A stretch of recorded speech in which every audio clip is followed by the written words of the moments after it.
Shuvi Etrata, malabo nang makabalik sa It's Showtime.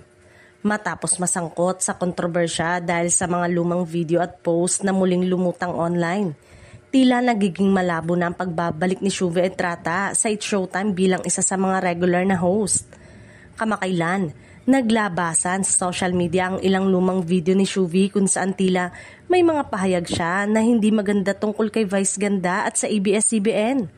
Dahil dito, umani siya ng batikos mula sa mga netizen at mga taga-suporta ng Kapamilya Network. Sa panayam, nilinaw ni Shuvi na taken out of context ang mga naturang video at hindi raw niya intensyong saktan ang damdamin ng sinuman. Hindi ko po sinasadyang makasakit, mahal ko po ang Showtime at si Vice Ganda, anya na. Dagdag pa ng influencer. Nakadepende raw sa kanyang schedule at availability ang muling pagbabalik sa It's Showtime. Gayunpaman, marami ang naniniwalang posibleng mahirapan siyang makabalik dahil sa patuloy na mainit na reaksyon ng publiko sa mga lumang isyong lumutang. Sa hiwalay na panayam ng ABS-CBN, inamin ni Shuvi na labis siyang nasaktan sa mga pambabash na natatanggap niya. Parang pinagtutulungan ako ng lahat pero naiintindihan ko rin kung bakit sila nagagalit, anya.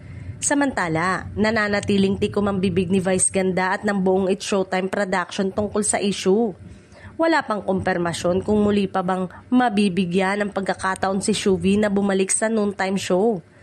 Sa kabila ng lahat, umaasa pa rin si Shuvi na darating ang tamang oras para maayos ang hindi pagkakaintindihan sa pagitan nila ni Vice.